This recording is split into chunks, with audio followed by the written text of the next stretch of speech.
just a joy that comes from very deep from your heart, but there is no reason outside. It's not coming from somewhere outside. It's just bubbling up from your own heart without any reason. Yeah. I remember I just wanted to get out to the other person or to sentient beings. I wanted to get that open, to get really out.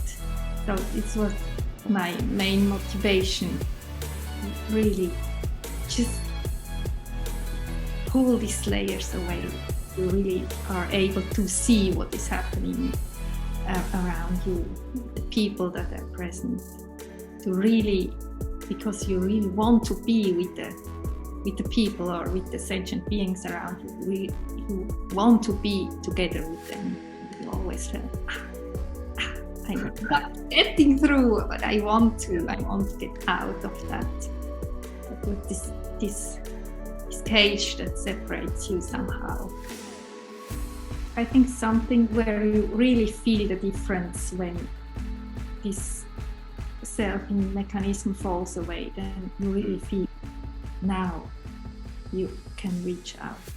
It's very different. Hello and welcome to the Lion Face Guru podcast. I'm Chris, and here is another in the series of Mahasiddha Interviews, those in Amrita Mandala Sangha who have fully realised nature of mind, who are completely free of the illusory grip of the self, free from all self-based delusion, and have reached first stage of Buddhahood, known as the complete realisation of emptiness. Today I have the pleasure of introducing Silvia, a mother from Switzerland who has a son and 2 daughters and works in the care profession. Silvia is as humble and sincere as they come, very kind and tender-hearted, and her story is one of extraordinary progress with her tremendous wish to free herself from the confines of this shell of self-delusion in order to reach out to the hearts of sentient beings. She began with the Sangha shortly after me in 2020 during a difficult period in her life, yet has already finished the path of insight over a year ago. Of course, she would be the first to say that there is still more to do, and really she sees this as just the start of her journey. Silvia follows the path of Amrita Mandala Sangha, and you can find out more about the path and the practices at amritamandala.com. Please remember to like, subscribe and share if you enjoyed and think these interviews will benefit others. Thank you. Okay, so hello Silvia and welcome to the Lion Face Guru podcast. Me and Silvia both joined Amrita Mandala Sangha when COVID was starting, so maybe that was a bit of an unfortunate time for both of us to join. So it was quite a while before I met Silvia, but when COVID started dying down, we both joined the summer retreat in Wales in 2022, and that's when I first met Silvia in person. We've met a couple of times more since then. Silvia actually came over to visit her son in England, and she came over to Wales with Yari to come and visit me, and we had a nice little walk about the mountains and visited a beach. And lucky to see Silvia again just recently at the Swiss retreat, at the first full Sangha Swiss retreat in Nissehof, which is very near where Silvia lives, near Cersei. The thing that most sort of catches me about Silvia is her soft, warm-hearted, open, loving presence. She's very kind, she's very peaceful, and I think when I'm around her, it just feels like a very caring presence. Silvia joined the Sangha back in, was it February or March, roughly in 2020 when you did the 2-part formula? Yes. Yeah. And you joined the Sangha quite shortly after that in roughly June sort of time. Mm-hmm. And so perhaps we'll start with what led you to being open to a spiritual practice and what opened you to Amrita Mandala Sangha. So I think you've talked before that something opened you to spirituality quite early on in life, like when you were a child, but maybe life and things got in the way since then. But how was the journey for you, and what led you to spirituality in the first place? Mhm. Yeah, I grew up on the countryside, and I had a very beautiful childhood with loving parents and animals and close to nature. And I remember lying in the grass and feeling the light of the sun and just feeling so perfect, and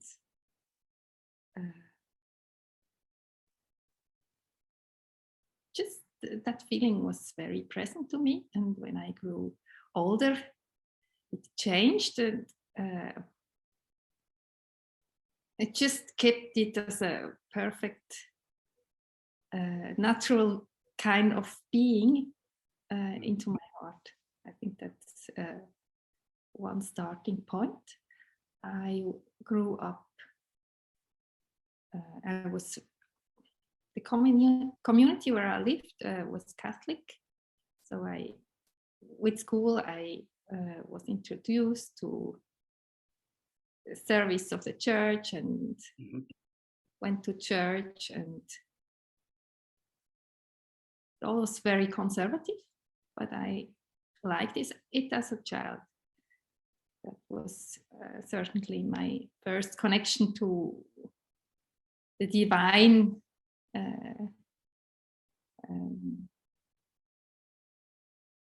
connected with human presence. Yeah. And when I was around 10, my father started practicing Zen Buddhism. So there were always books lying around about Zen Buddhism. And I also tried to meditate with my father. And of course, we had also discussions about enlightenment, and I tried to understand it. And yeah, already maybe with 12 years, I got the feeling that this is not something that you can understand with your thoughts, your mind. And it's, but I also saw it's not kind of not, yeah, you cannot understand it with your mind. And even if you try, you can't really get it. Yeah, that was interesting. And I was quite interested also in astrology and other topics like that. But when I was 18, I think I just felt that now it's time to kind of close this door and stop thinking and wondering about nonsense and turn to real life. To just stop dreaming around, hanging in the fantasy world. And then I remember I quite consciously closed that door to spirituality. I also left the church because I could not agree how they treated homosexual people and women in their organization. Yeah. But what stayed with me was just that was very clear to me already as a child, that there will be no happiness on earth as long as any person or anyone on earth is suffering. So it was also always clear to me that I had to go to a health profession to support people. And that's what I did. That was quite young, was it, you made that decision? Yeah, it was just obvious to me, yes. Yeah. So then that was quite a long period of a couple of decades maybe, where you put spirituality aside. Of course, there was also always, there were some difficulties in life, in relationship or in family life or in my job, and I read books about, it was mostly about mindfulness, about psychology, sometimes about esoteric stuff, sometimes about medicine. Just, I was interested in it, and I read books about it, but I did never find practice or started to meditate. I had one health crisis around 30 where I went to yoga classes for maybe 2 or 3 years. And it was really, really helpful. I remember that I then realized that I'm not my thoughts and I'm not my feelings. That was kind of the first where I just understood, that's not what I am. I'm something that is more complex, or not only that. And then it was 2019 when I had a really hard time in my family life, in my life in general, and started to wonder, or my life seemed to break apart. I had a burnout also. I had the feeling that I did not know anything anymore about myself, and I had to kind of find myself again, or just, was completely confused about what to do. And there I had a very clear moment when I was alone on the Mount Rigi for 3 days. It became clear to me that when I want to get healthy again or strong again, I have to look for my own place, for my own room, and that I have to find my spiritual family. And that led me on a journey where I at one point landed on Nisihov and met Peter there, a good friend who became a good friend, and later met Ugi and went with Peter to Ugi's meditation class, which was a very normal mindfulness meditation back then. So I met Ugi, and we went to a coffee and we talked a bit, and he told me that he is doing another practice at home for himself. It was called Pema Buddhism back then, Amrita Mandala. And I remember the moment it just clicked, and I knew that this is what I'm going to do. Okay. But there was some more months going on, and crisis got bigger. And then at one point it was just very unbearable, and I kind of remembered Amrita Mandala and went to the homepage and found the 2-point formula there, and just told myself, I'm so miserable at this moment. I can't lose anything trying that. It won't work anyway with me. I was convinced it was not working, but it was working. Yeah. So do you want to describe what Nisihov is for people who might not know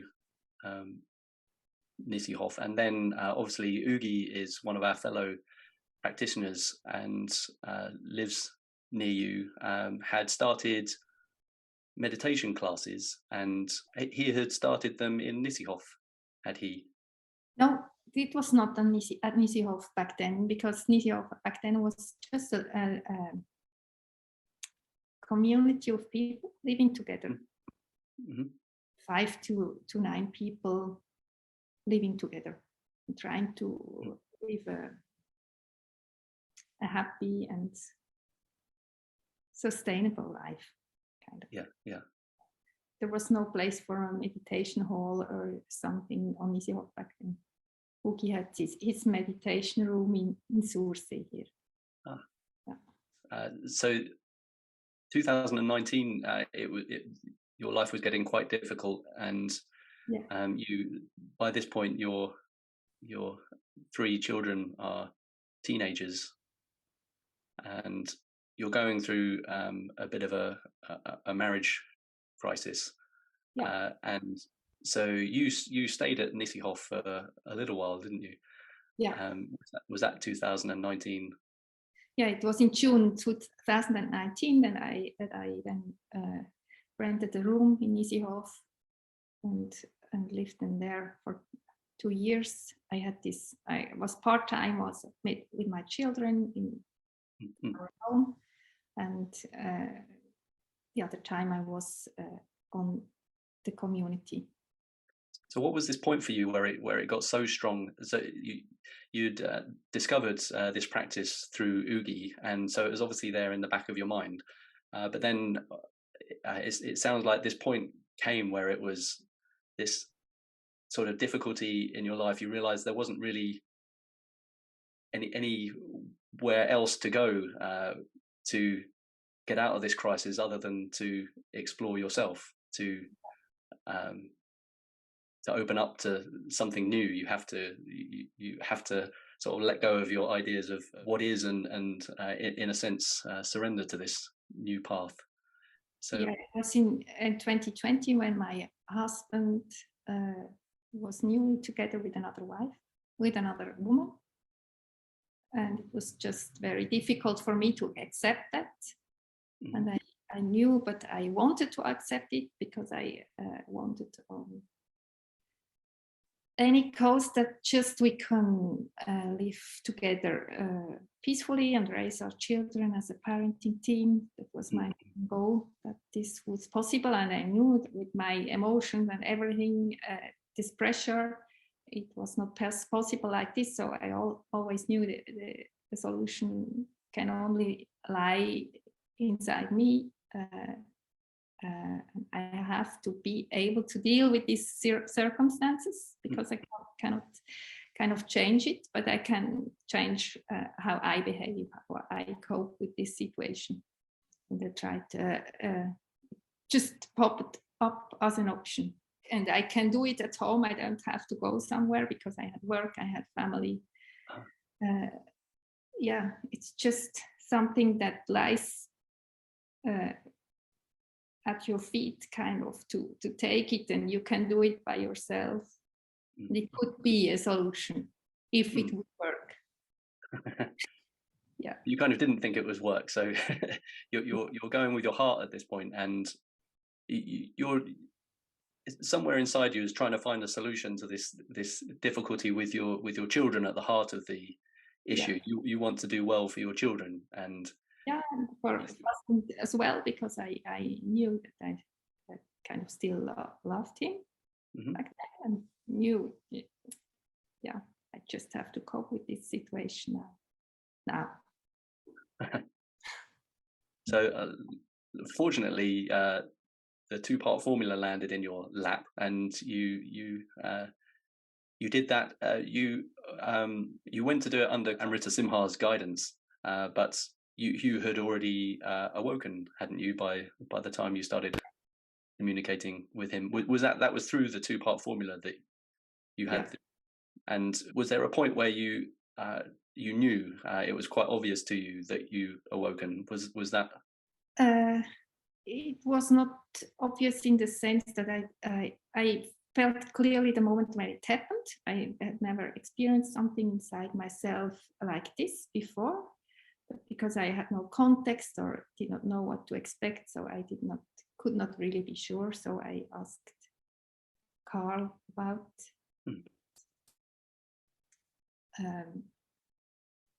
because it took 2-3 days until it really cleared up. I had this clear, energetic sensation of kind of opening with a kind of flashlight inside me, that it was like a shock wave of energy coming to my heart and shooting out again. Yeah, and then, but it came clear because it was such a relief then after that. And I just knew, oh yeah, I'm going to make it. This is going to work. I can go on with this situation. With my difficulties, there will be a kind of a way how to deal with it. I just felt that confidence. So a kind of trust in life arose from this. Yeah. And so it also opened you to the path as well. So you must have chatted with it about Oogie and... Yeah, not much really, to be honest. Okay. I told him later, but I just remember I was so impressed of the clarity of the formulation and of the idea of the 2-point formula. I was very impressed, and also that it worked so perfectly. Just figured if this is working, the ongoing path has to work as well. And I have the time. Why shouldn't I not try it? Why should I not try it? Because it brought me such relief. And if there is more to do that I can do, and there is a clear description on how to do it, why not just trying it? It was kind of the approach. Yeah. So how did it go for you in the early days? What did the start of the path for you look like going into? I assume you started Rainbow Body Yoga. By this time, COVID is hitting, so we've got our online retreats going on. And so how did it look for you in the early days? I was actually very fortunate that it was all online, because I would never have been able to go somewhere at the situation because of financial situation and because of traveling and time management with my children. So it was actually perfect for me this way. And I just tried to set fixed times where I can practice, and it was always just nice to sit and do the practice for myself, to take this time for my practice. I enjoyed it very much. Just to be able to take my time and do it, and allow myself to take this time to do it, beside all work and household chores and children. It always was a source of strength. So for you, it was something that you could, I mean, life was very difficult for you at the start here, but going into it, it suddenly opened to you as something that was almost a safe haven. You could go into your practice, and this was time for you. This was time for cultivating yourself, because you saw that as the kind of the issue that you're dealing with, the difficulties in life. I did not really see that it was a solution to the problems, but it just felt good. It was that place in my life. It just felt good to practice, and it's kind of after each session, if you would press reboot button on your computer, everything is fresh, and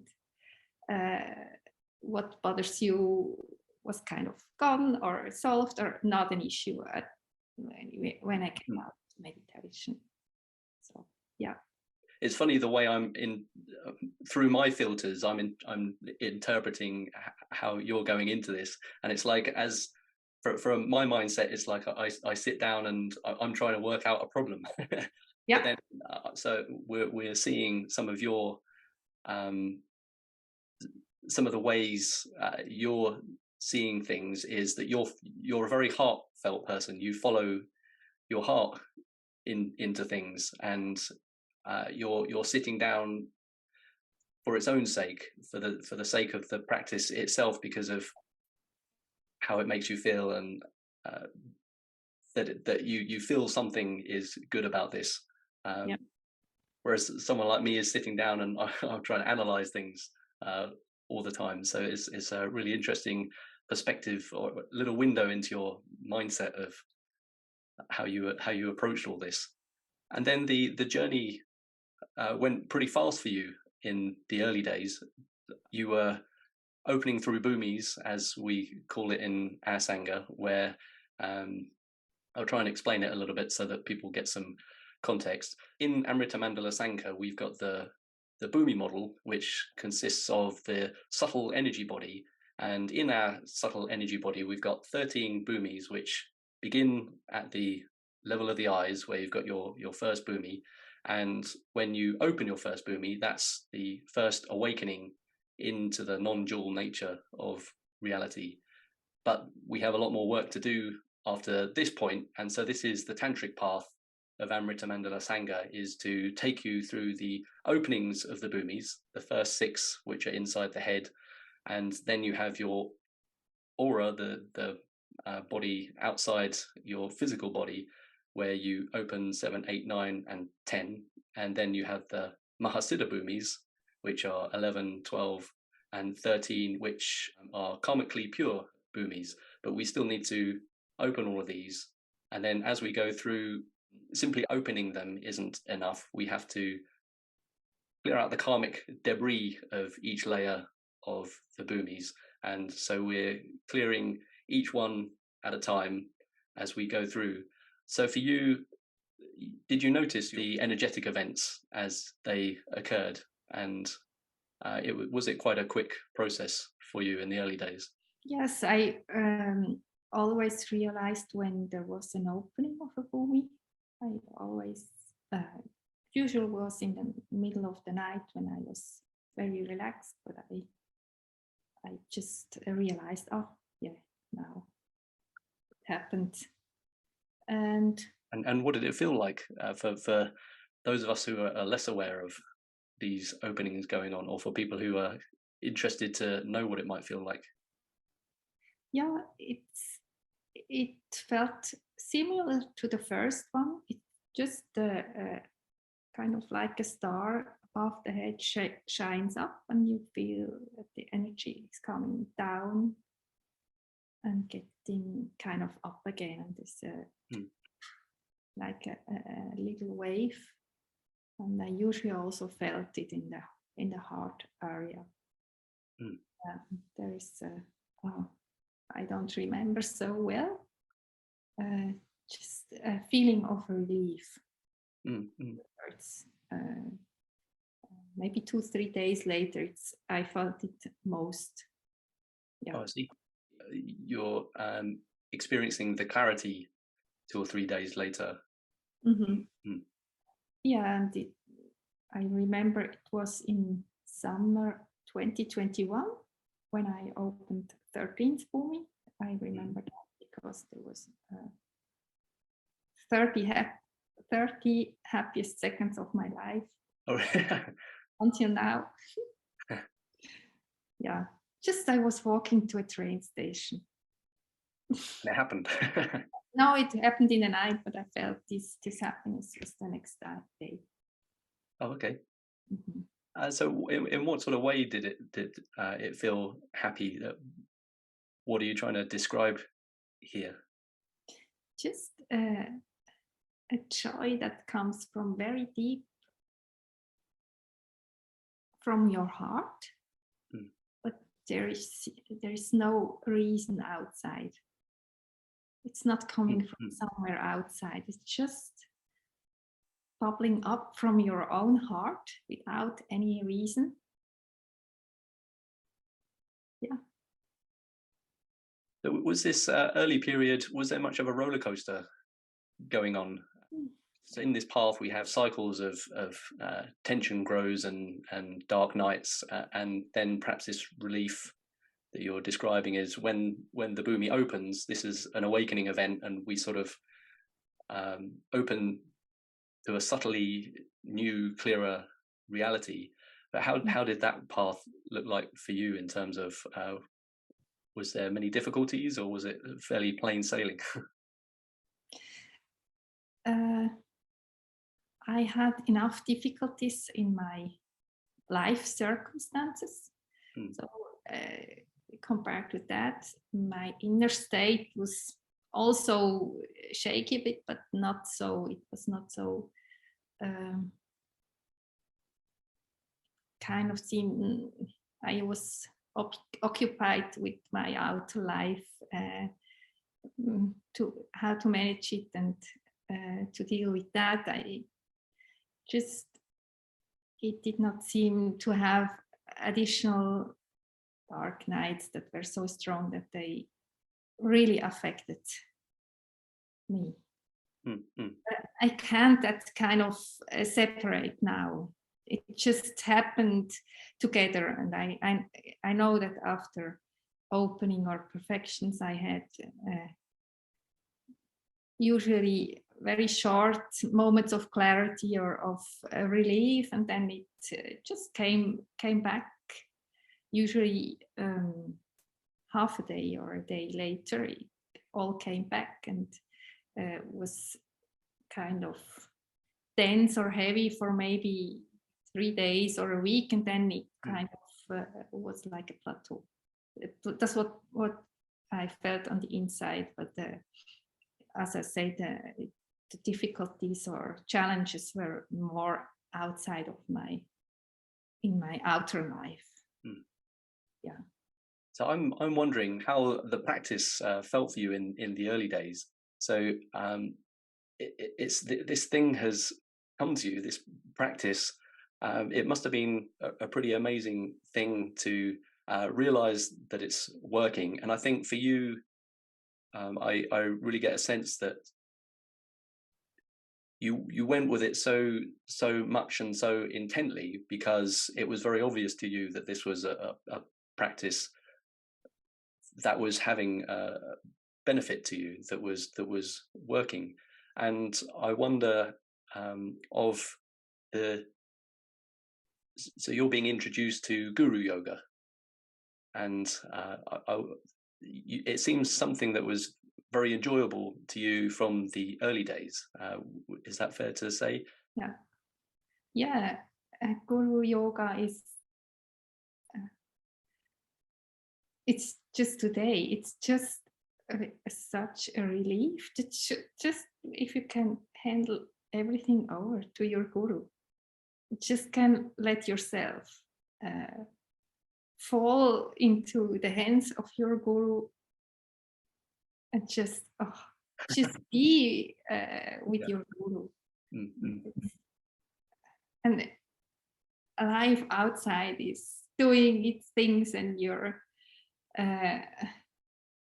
heart is going somewhere, and your thoughts are all over the place, and you have to go to work. You have the 3 children that have needs or are sick at home, or going to training, need this, need that. You have to organize your life with your ex-husband, to deal with this situation. He's with another one.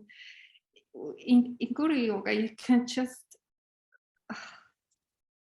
let everything go and just be with someone that is completely here for you. Mm-hmm. And it's just the best thing you can do is just be with your guru. Yeah. Church bell is ringing. Yeah. The church bells chime just as you said, be with your guru. So then we're getting to the perfection stages, and I'm wondering, because you seem very confident that the perfections were occurring, and this is also a very quick progression. So I'm wondering how was the progression of the practice? So in the sense that you'd been at this for a few months to a year, and I'm wondering if you noticed a big difference in the way you're perceiving the world now as compared to when you started, and how were you so confident that the perfections were occurring when they did? I remember just there was less pressure that I felt, but otherwise maybe a little bit more stable in my general state, but there was not so much difference as I remember. It's difficult to say actually, but perfections went really fast. I remember that. I couldn't kind of believe it myself. So then we're coming to the point where almost you're realizing you're nearly finished the path of emptiness and you want to meet Baba. You had this real wish to meet him at one stage, didn't you? Because obviously we've gone so long through the period of COVID where there was no chance to meet Sangha and meet Amrita Baba. So then you did find the chance to meet him, didn't you? Yeah, I perfected 9 bhumis very fast, maybe in a few months. And then I just knew now it's time to visit Baba, because I was kind of afraid that my 10th could perfect before I had seen him, because I still kind of did not know what that meant or be like. And it was just very strong wish to see him and to meet him. But it was still COVID time, and I tried to arrange flight, but it didn't work. And then in March 2022, I could visit him and join a retreat at his place, Oscar. Oh, nice. And how was that for you, meeting him? I was very nervous, of course, but it was also very down to earth. I was just glad that I met him. I could meet him. And you felt there was a naturally strong connection with him? Yes, but I felt that from the beginning. Can I ask you a bit about your practices, how your practice was and how it evolved throughout this period? So this was 2 years and a month. Did it evolve somewhat over time? With the time, I trusted more and more into the practice, and I really felt or experienced that it was working. And at the beginning, I did not do very much of physical dynamic concentration. After the opening of the 13th bhumi, I started to do more of this physical dynamic concentration, and it was really effective. I had not very much time to do rainbow body yoga, maybe 3 or 4 times a week. But my other main practice were reciting mantras, and I often did that when I could not sleep at night, or when I was riding on my bike, or driving from here to here with my bike, or just when I had to wait somewhere, or doing my household chores. Was my main practice. This is of different gurus that you're chanting the mantras of? It was mostly Nama Guru Rinpoche or Nama Yeshe Tsogyal, or both, and then Vajrasattva, Nam Vajrasattva, just reciting it. Oh, nice. Yeah. Perhaps I'll explain to people here what physical dynamic concentration practice is. So in our Sangha, we have this as part of rainbow body yoga, which is the main tantric practice, and the physical dynamic concentration is squeezing the muscles. So in a sense, you're embodying your practice a bit more. We also do shouting, which is dynamic concentration practice through using the voice, and it kind of snaps you into the natural state, or it clears away some of the dust and debris so that you can sit there and relax into your Buddha nature much more easily. Did you do much of the shouting mantras? Oh, I did not very often shout mantras. No, mostly was singing or reciting inwardly. Very sad. Yeah, nice. Now we're getting to the point where you reach the realization of emptiness. It's a bit of a difficult concept, I think, for people to grasp, especially if they're not used to Buddhist terms. But I'm wondering if one way to describe it is that you're fully knowing yourself, you're realizing your true nature, not as someone who identifies with these feelings, emotions, and thoughts as solid things, but now you're aware of the whole of your situation. The awareness isn't clouded or separated anymore as it was before. Would you sort of describe it as now you're realizing your true nature fully? Yeah, I would describe that I'm fully present. Mm. Yeah. Mm-hmm. The actual final awakening into this empty nature of yourself was over a year ago now. It was April 2022. Yeah. Do you want to describe how that felt, how that was for you? Yeah, I remember I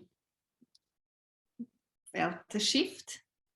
I felt the shift, and I tried to explore it, and I just realized that kind of, oh, my heart, or the bottom of my heart, feels lower than before. And then try to explore it. Where is it? And then I realized, oh, it's not there anymore. So kind of the ground of your heart falls away. This was just how it felt for me. And at that moment, I also knew, okay, this is it, because it felt very normal, very nothing special. It was kind of a very subtle relief, very profound, very subtle relief. But something that was very definite at the same time. Yeah, it was something kind of like you're there and it's away, and you kind of can't believe it. It's very normal. Yeah. Mm-hmm. So when you say you can't believe it, is this your mind is so used to samsara? Used to also look to detect the subtle layers, or the obscurations that you have, or the contractions that you feel. Just keeps going, because it can't believe this can actually fall away, because it was with you since you can think, kind of. Yeah. And so now all of a sudden it's not there anymore, this thing that you were. Yeah. And it's completely, you could never imagine that it's that falls away. Kind of state. Yeah, it was a surprise. So almost a little bit confusing in a way, maybe because your mind had so identified with this thing, but now that it's just not there anymore, and so there's nothing for this searching mind to look for anymore. It's not confusing. It's very clear.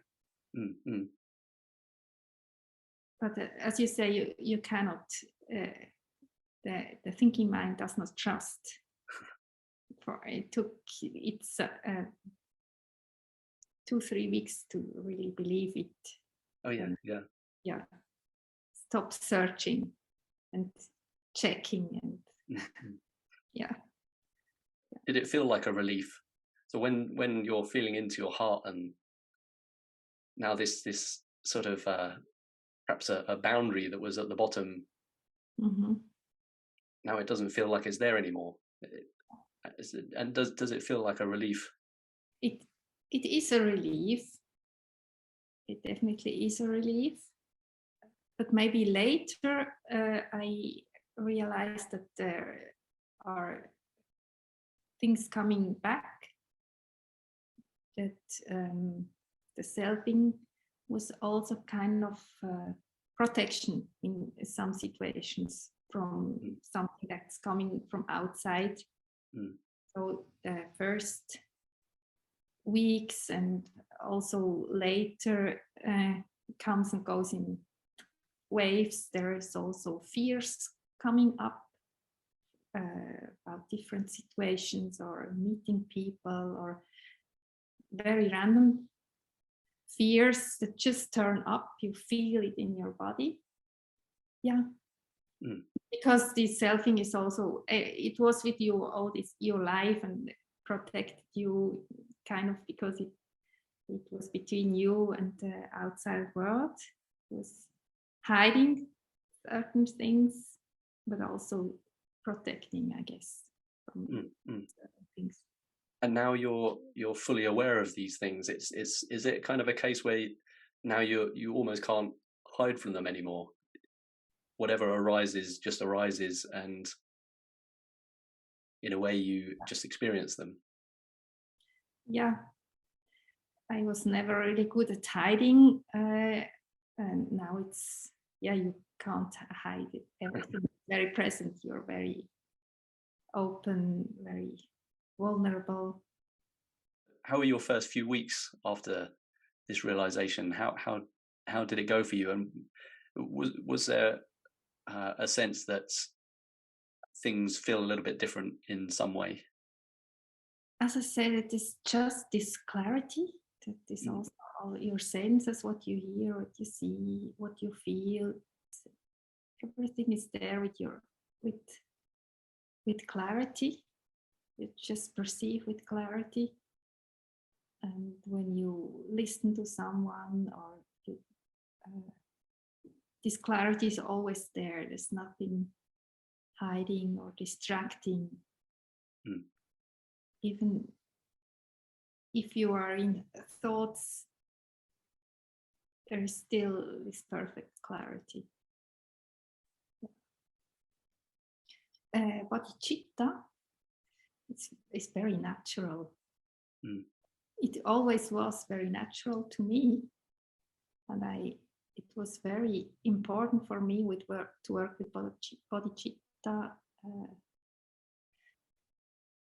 especially in the last part of the practice before purification, because I remember when you feel bodhicitta, you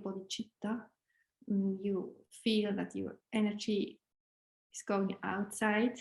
You just feel, I can't really get out.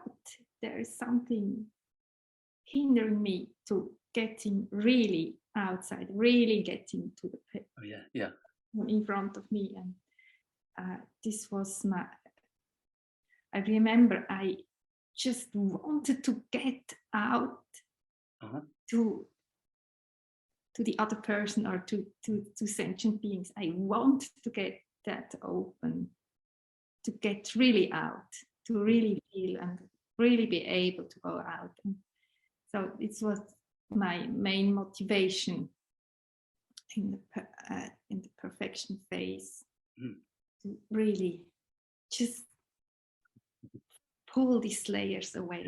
You really are able to see what is happening around you, the people that are present, to really, because you really want to be with the people or with the sentient beings around you. You want to be together with them.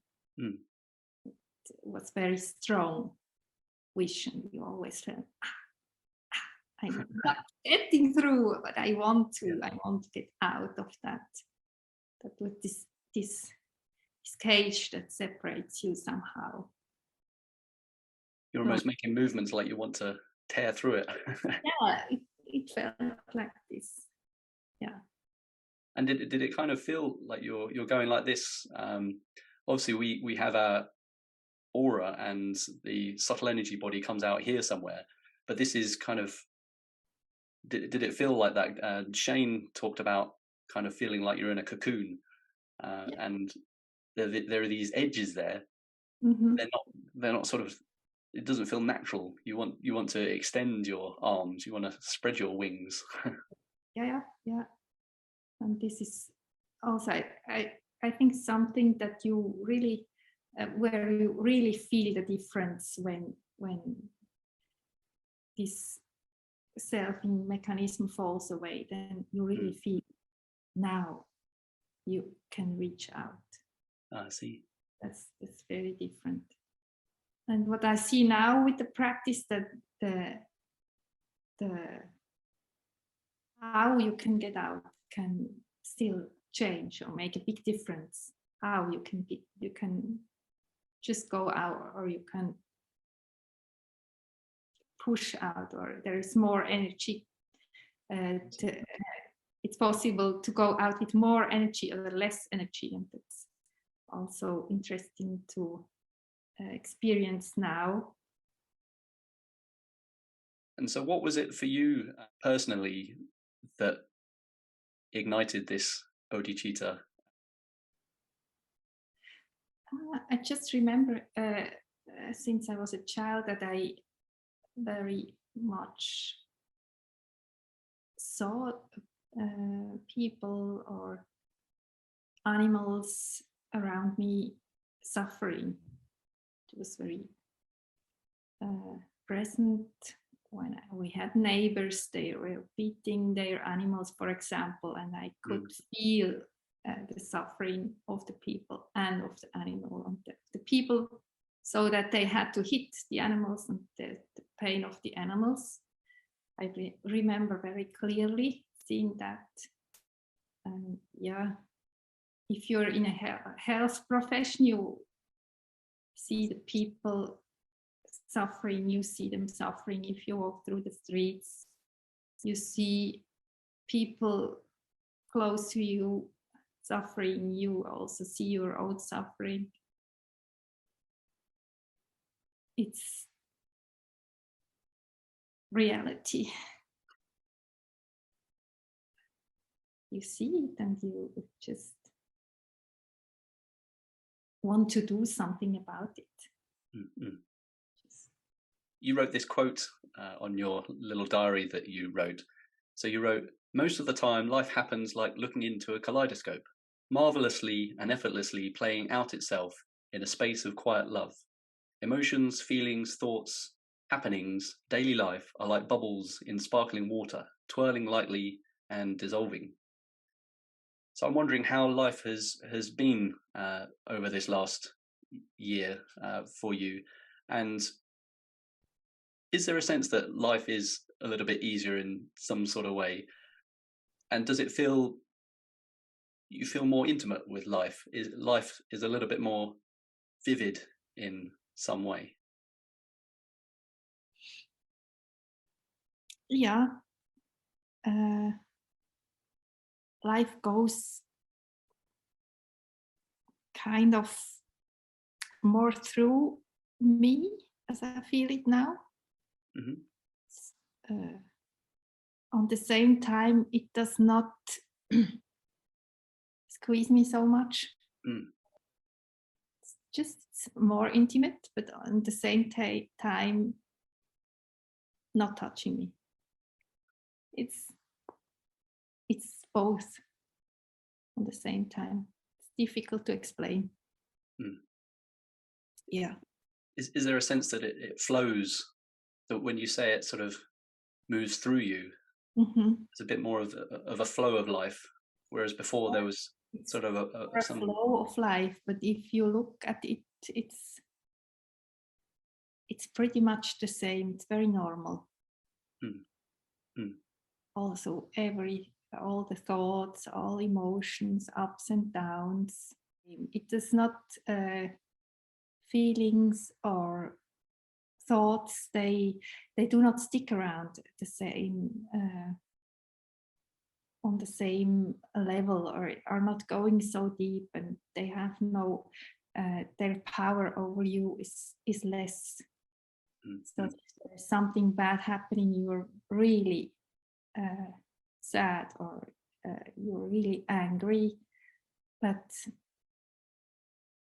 it's soon over, and it does not build up again because you think of it, or your thoughts are not going to put you under pressure on the same way like before. It dissolves much faster. Yeah. Mm-hmm. So this is sometimes a confusing term for us when you guys are talking about, well, everything is normal. Mm-hmm. But what you're describing is how we as samsaric beings, it's like we distort emotions and thoughts into something that are much more solid and fixed than they actually are. So now you're talking about, well, life flows through you, things don't stick. And that is what feels normal. Is that the kind of sense that you're talking about? Yeah. But what also is very normal is the reality as you perceive it, or the suffering of other people is still completely reality. I see. And I think it's also that things dissolve more quickly, that you don't have to occupy so much energy to go through it. That makes it definitely easier. And the purpose of that, in my opinion, is that you have more energy to stay in bodhicitta, or act on bodhicitta. So yourself, what is within you is kind of dissolving faster. It does not need much energy anymore. So you can use that energy to move things out in the world for the better. That would be, yeah, great. So when you're looking at this suffering, is this perhaps what you're talking about as well?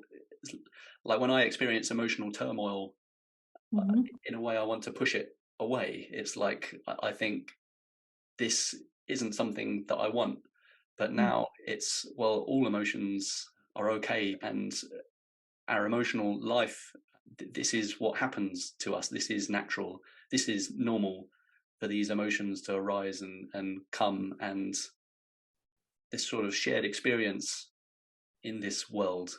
So you see someone else's suffering, and maybe you see someone that they're beating themselves up because of how they feel and all of these types of things. But in a way, this is the normal flow of life. And now you're able to open to that and reach out to that. And because you're not spending all of this energy tackling it away, or to tackling, or to decide, do I let it go, or do I take it to myself? It just comes, and it is fully present, and then it goes away. In my experience, if I compare sort of how I'm experiencing this journey, you're much more able to be present with yourself and the outside environment at the same time. So when you're going through difficult emotions, but then you see someone in front of you, it's like, well, you don't have to separate any of that. It's, you can be with what is in your own experience and be okay with that, but you're also able to open out. So before, if there are all these difficult emotions going on, then it's like I would try and close them up or ignore them, and you're still fighting them. You don't realize that, but that by repressing them like this, you're still fighting them, and you're expending a lot of energy.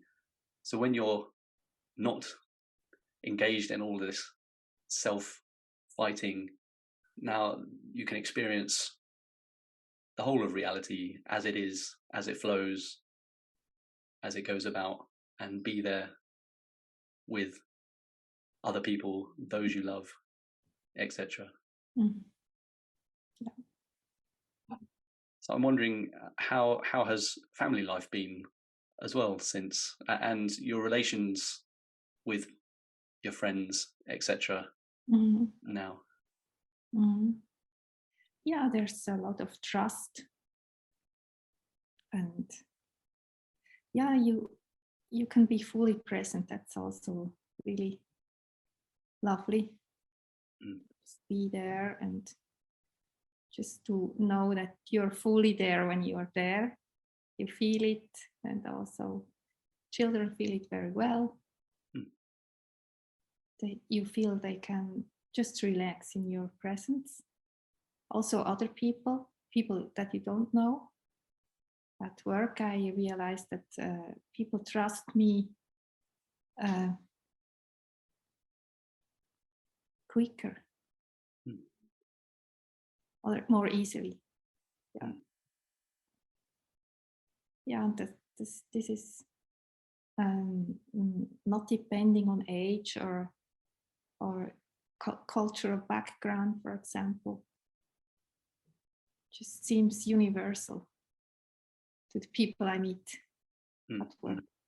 Yeah, and I also, what I feel I often have at work people from other cultural backgrounds, sometimes people that are not able to speak my language or understand me, but communication is more easy with them.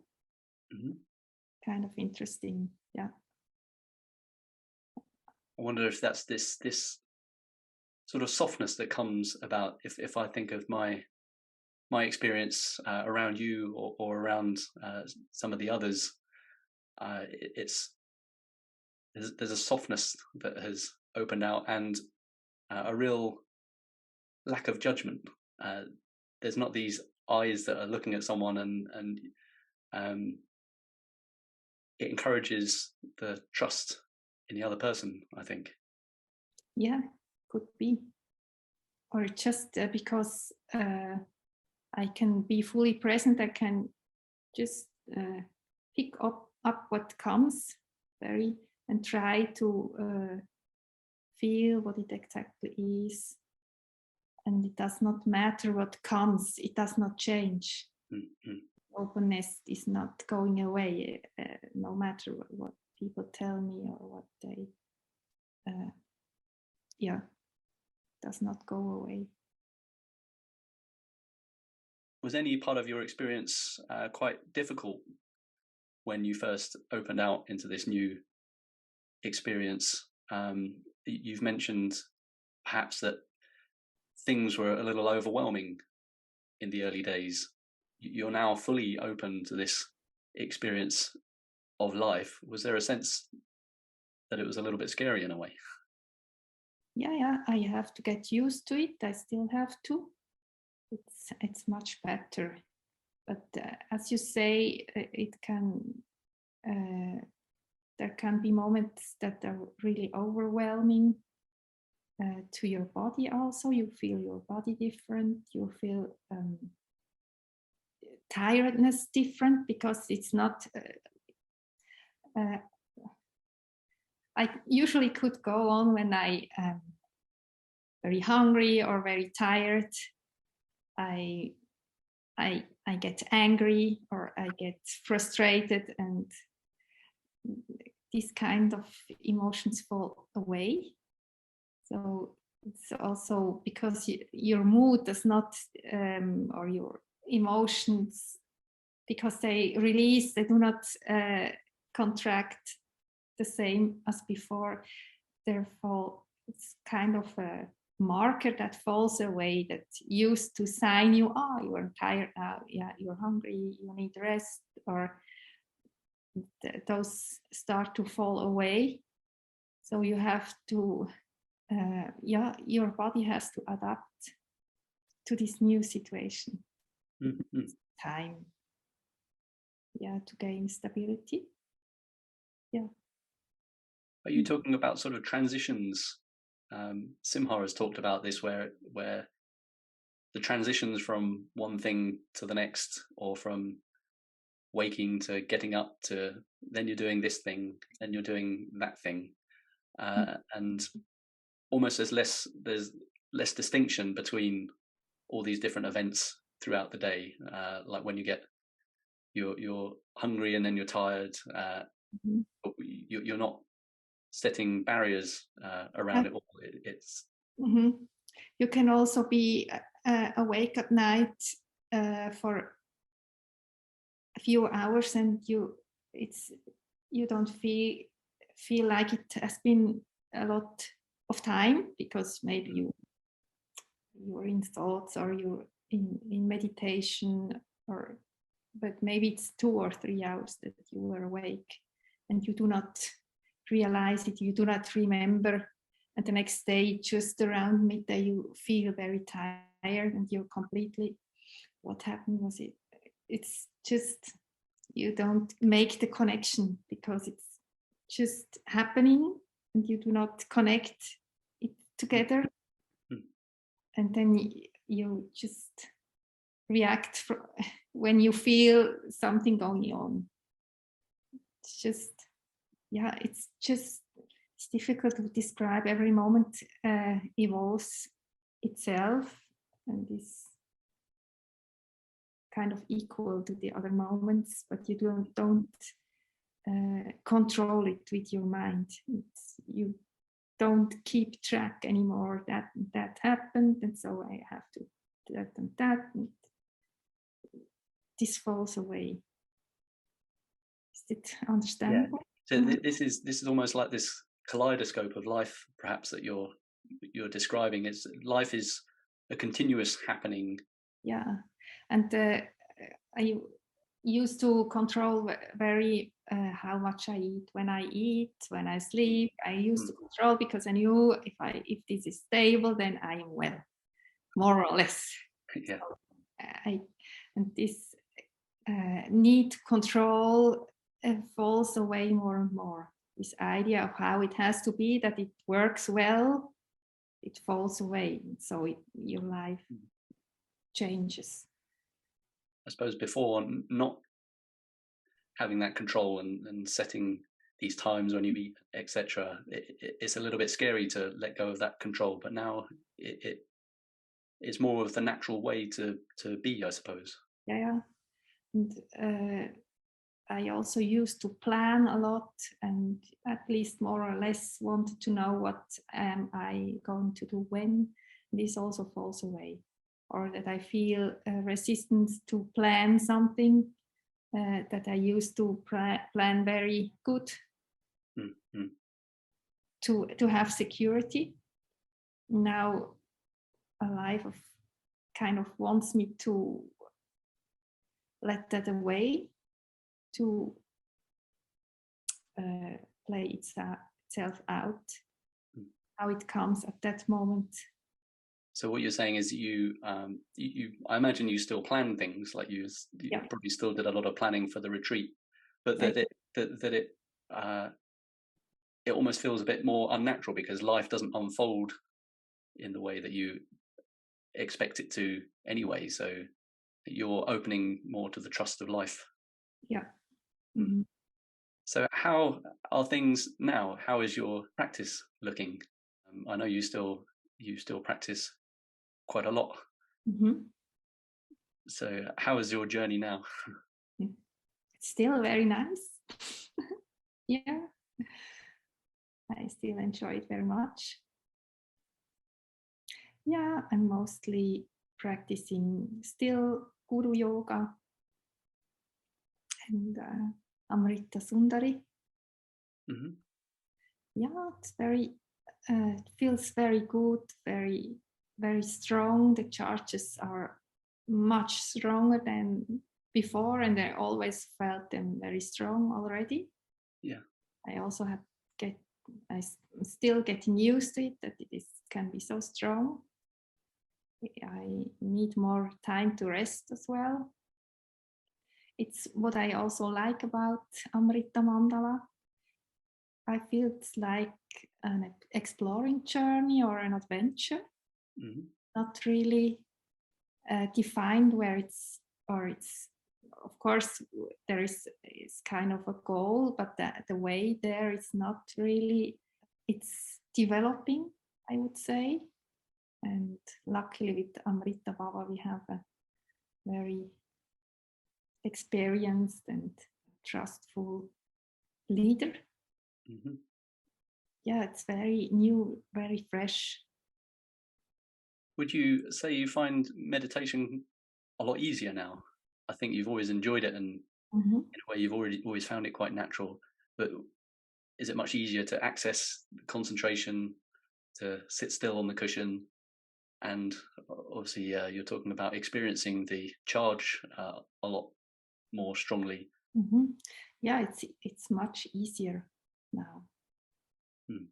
It's still, you still need to make the time for it, of course, but when you're sitting, I sit and time goes over very fast, and I do not have the impression that I do much. There's a lot of the meditation is happening kind of by itself.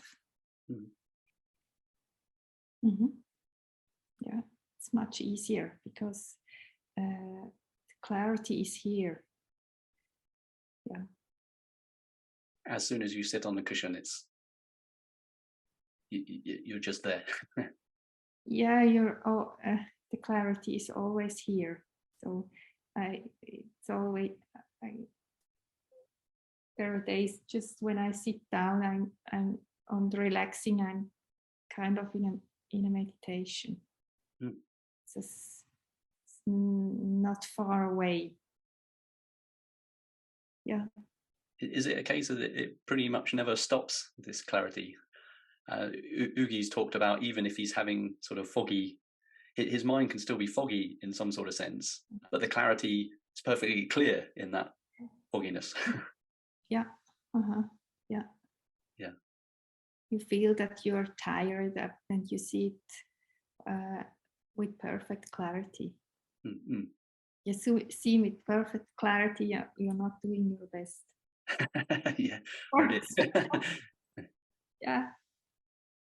But I guess at the same time, no judgment comes with that. Yeah, less judgment. Less judgment. Time. Yeah. Yeah. It's just how it is. Don't blame someone or, like before. These are interesting things I've been noticing lately, is like even when I'm tired and the brain is in a dull state, it's almost surprising to me that this clarity is still there, and you're still aware of this 360-degree vision that you seem to have that wasn't there before. If you were in dull states before, you get distracted into those dull states and everything else is blocked out, and you start saying, oh, why am I so tired, and all of these things. But then you're just tired in a dull state, but you're aware, and it's less of a problem. You make less of a thing of it, and therefore it doesn't drag you down into more tiredness. Yeah. And I think that's something, the clarity, the body perceives it kind of as like being awake all the time. So it affects how you sleep and how you can relax. Yeah. But I think that's a big part of what you have to get used to. Your body kind of thinks you're much of the time awake because this clarity is always here, and the body has to get used to the clarity is always here. You still have to rest. It's not the same like being awake. It's yeah. That's the way I try to explain it to myself. At the same time, would you say when you do rest, you get better rest, and when you sleep better? I'm guessing in general you have more energy having this clarity. For me, I would not say it gives me more energy, but I can better direct it. this is something that is still ongoing, that I feel where I want to put my energy in, and can be very honest about that. And I realize it at the moment where I want to do it, and also can communicate to people around me, for example. And yes, it's just the wish to benefit sentient beings. Mm-hmm. Everything else just seems a bit off. And of course you still do it, and Mm-hmm. it's just it's like less taste in it. Yeah. So I think it's going to form my life more and more. Mm-hmm. This wish. Yeah, and with practice also, I feel that basic prayers are still very powerful, or getting more and more powerful. Mm-hmm. Especially also the Bodhisattva vows. It feels like they want to consume you as a whole. All right. They want to really diffuse into you, into every cell of your body, and to form you and your life. Mm-hmm. That's also sometimes you can feel, oh wow, that's nice, that's wonderful, and there's also a part of you that is completely afraid of that process, because you don't know what expects you, what it wants from you to do.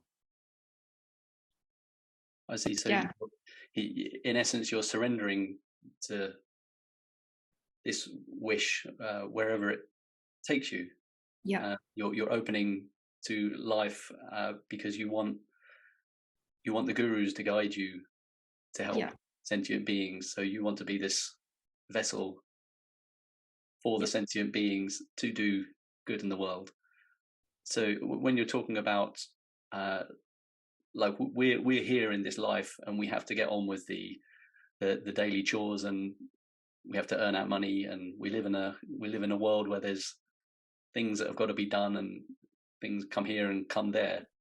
I know as samsaric beings, we sort of set up our life in a way which isn't quite geared to this lifestyle, which maybe is now opening up to you now.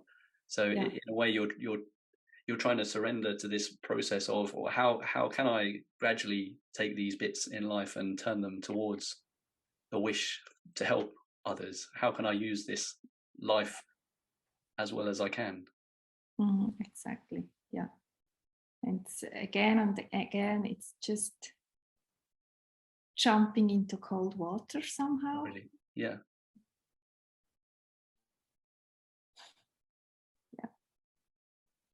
Because the wish is so strong. So you yeah, the wish is very strong. Yeah. Yeah, because other things get kind of, it's not the same taste. Yeah. Mm-hmm. Mm-hmm.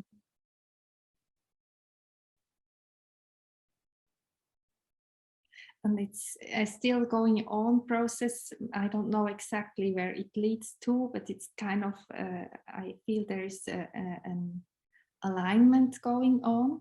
Mm-hmm. I'm not a very mental person. I just feel more. Yeah. And so these practices are new practices that we're doing, and this sort of journey that we're all still going on as a Sangha. We're trying to integrate everything, the whole of us, along this journey. Yeah, I think we have to take whatever is possible and to bring it with us, so we can act with all our full power. Because it's not only us, it's not around us, it's not about us, for me and you. Mm-hmm. Would you say, in a sense, that your practice up to this point and your practices now are making you feel more whole. And so this extension into the world is part of this wholeness. I'm comparing this to how I sort of think that I felt in the early days, where everything is just separated and you feel very distant to everything. But now if I'm experiencing like this conversation with you, it's the body is connected to the aura, and there's much more sense of wholeness in life and in experience compared to how it used to feel. I think this sense of having to compare or describe yourself, or it seems to kind of fall away as well, because I do not think about that. You saw the quote that Baba put on the page of Dilgo Khyentse Rinpoche, saying that when you become a Buddha, you no longer hope to become a Buddha. Once one has realized the nature of things, one no longer hopes to attain Buddhahood. One doesn't think of having attained anything because one is free of that and all other concepts. Yeah, it's not, it's kind of, at one point, I think you... your hope to become something goes away because there's no... it's not important. Yeah, somehow. It does not feel important. Yeah. Just how it's more important how you act in the world, how you be present, how you talk, and there's much to learn. Where do you see the journey going now? And it's a very exploratory path. Yeah, we're all on, isn't it? Yeah. What I can say for sure is that this path is, it's my feeling we are at the beginning of the path, still at the beginning of the path. And there's much more way to go. So even though you've had this realization, it's a kind of opening into life. Yeah, but it's only the start. As far as I can see it now, and as far as I also experience from how Baba is talking, and he's exploring the path, checking out, receiving teachings, preparing step by step what is going on, what is a way that could be possible to go. And to us, he serves only what he proves to be good.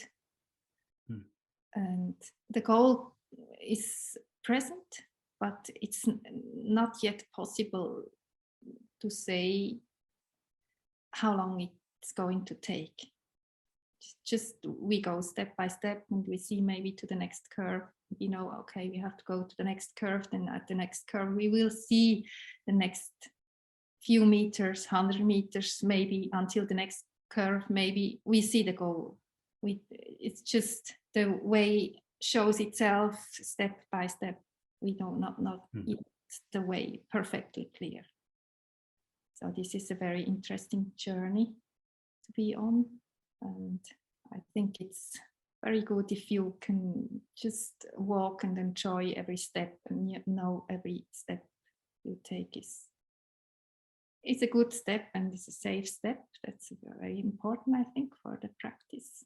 You feel safe, that you feel good in your practice, that you take the time that you need for you to go.